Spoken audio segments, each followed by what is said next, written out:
Second Voyage by Andrew Lang. I had resolved, as you know, on my return from my first voyage, to spend the rest of my days quietly in Baghdad, but very soon I grew tired of such an idle life, and longed once more to find myself upon the sea. I procured therefore such goods as were suitable for the places I intended to visit, and embarked for the second time in a good ship with other merchants, whom I knew to be honorable men. We went from island to island, often making excellent bargains, until one day we landed at a spot which, though covered with fruit trees and abounding in springs of excellent water, appeared to possess neither houses nor people. While my companions wandered here, and their gathering flowers and fruit, I sat down in a shady place, and having heartily enjoyed the provisions and the wine I had brought with me, I fell asleep lulled by the murmur of a clear brook which flowed close by. How long I slept I know not, but when I opened my eyes and started to my feet, I perceived with horror that I was alone, and that the ship was gone. I rushed to and fro like one distracted, uttering cries of despair. And when from the shore I saw the vessel under full sail just disappearing upon the horizon, I wished bitterly enough that I had been content to stay at home in safety, but since wishes could do me no good, I presently took courage and looked about me for a means of escape. When I had climbed a tall tree, I first of all directed my anxious glances towards the sea, but finding nothing hopeful there, I turned landward, and my curiosity was excited by a huge, dazzling white object so far off that I could not make out what it might be. Descending from the tree, I hastily collected what remained of my provisions, and set off as fast as I could go towards it. As I drew near, it seemed to me to be a white ball of immense size and height, and when I could touch it, I found it marvelously smooth and soft, as it was impossible to climb it, for it presented no foothold. I walked round about it seeking some opening, but there was none. I counted, however, that it was at least 50 paces round. By this time the sun was near setting, but quite suddenly it fell dark. Something like a huge black cloud came swiftly over me, and I saw with amazement that it was a bird of extraordinary size, which was hovering near. Then I remembered that I had often heard the sailors speak of a wonderful bird called a roc, and it occurred to me that the white object which had so puzzled me must be its egg. Sure enough, the bird settled slowly down upon it, covering it with its wings to keep it warm, and I cowered close beside the egg in such a position that one of the bird's feet, which was as large as the trunk of a tree, was just in front of me. Taking off my turban, I bound myself securely to it with the linen, in the hope that the roc, when it took flight next morning, would bear me away with it from the desolate island. And this was precisely what did happen.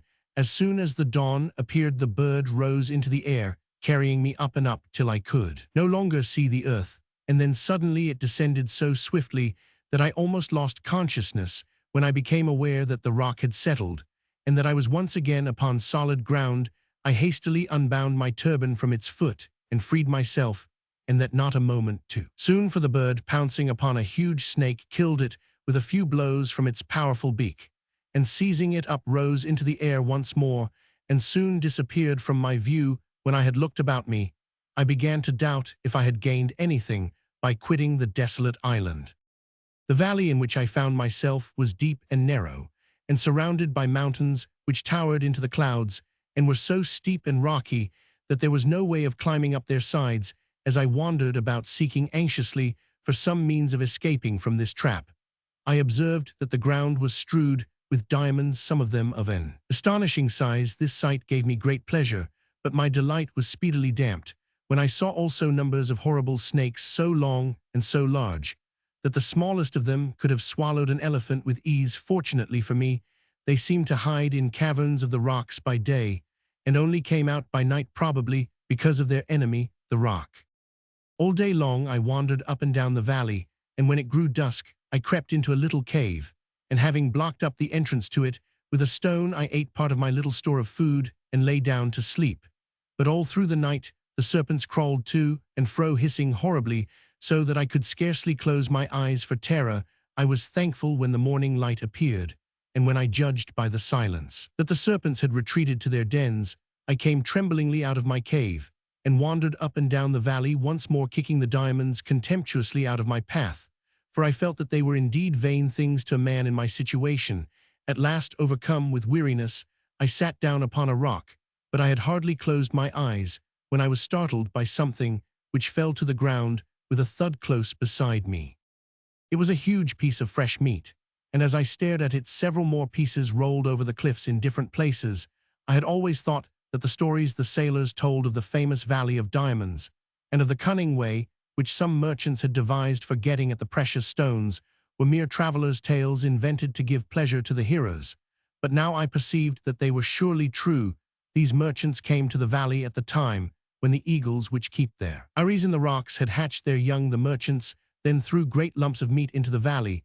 These, falling with so much force upon the diamonds, were sure to take up some of the precious stones with them when the eagles pounced upon the meat and carried it off to their nests to feed their hungry broods.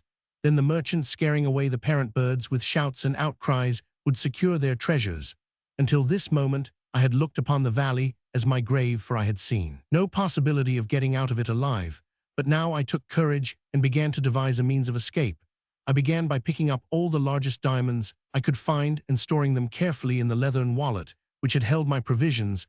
This I tied securely to my belt. I then chose the piece of meat which seemed most suited to my purpose, and with the aid of my turban bound it firmly to my back. This done, I laid down upon my face and awaited the coming of the eagles. I soon heard the flapping of their mighty wings above me, and had the satisfaction of feeling one of them seize upon my piece of meat and me with it, and rise slowly towards his nest, into which he presently dropped me. Luckily for me, the merchants were on the watch, and setting up their usual outcries, they rushed to the nest, scaring away the eagle. Their amazement was great when they discovered me, and also their disappointment, and with one accord they fell to abusing me for having robbed them of their usual profit. Addressing myself to the one who seemed most aggrieved, I said, "I am sure, if you knew all that I have suffered, you would show more kindness towards me.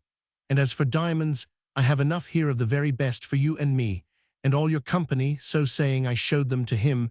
The others all crowded round me, wondering at my adventures, and admiring the device by which I had escaped from the valley.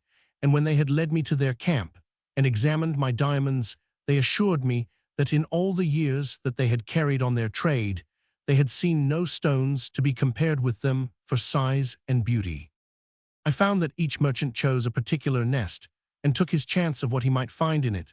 So I begged the one who owned the nest, to which I had been carried, to take as much as he would of my treasure, but he contented himself with one stone, and that by no means the largest, assuring me that with such a gem his fortune was made, and he need toil no more. I stayed with the merchants several days, and then, as they were journeying homewards, I gladly accompanied them. Our way lay across high mountains infested with frightful serpents, but we had the good luck to escape them, and came at last to the seashore. Thence we sailed to the Isle of Rohat, where the camphor trees grow to such a size that 100 men could shelter under one of them with ease. The sap flows from an incision made high up in the tree into a vessel hung there to receive it, and soon hardens into the substance called camphor, but the tree itself withers up and dies when it has been so treated. In this same island we saw the rhinoceros, an animal which is smaller than the elephant and larger than the buffalo. It has one horn about a cubit long, which is solid, but has a furrow from the base to the tip. Upon it is traced in white lines the figure of a man. The rhinoceros fights with the elephant, and transfixing him with his horn, carries him off upon his head, but becoming blinded with the blood of his enemy, he falls helpless to the ground, and then comes the roc, and clutches them both up in his talons, and takes them to feed his young. This doubtless astonishes you, but if you do not believe my tale, go to Rohat and see for yourself. For fear of wearying you, I pass over in silence many other wonderful things which we saw in this island. Before we left, I exchanged one of my diamonds for much goodly merchandise, by which I profited greatly on our homeward way. At last we reached Balsara, whence I hastened to Baghdad, where my first action was to bestow large sums of money upon the poor, after which I settled down to enjoy tranquilly the riches I had gained with so much toil and pain. Having thus related the adventures of his second voyage, Sinbad again bestowed 100 sequins upon Hindbad, inviting him to come again on the following day, and hear how he fared upon his third voyage. The other guests also departed to their homes, but all returned at the same hour next day, including the porter, whose former life of hard work and poverty had already begun to seem to him like a bad dream again. After the feast was over, did Sinbad claim the attention of his guests, and began the account of his third voyage.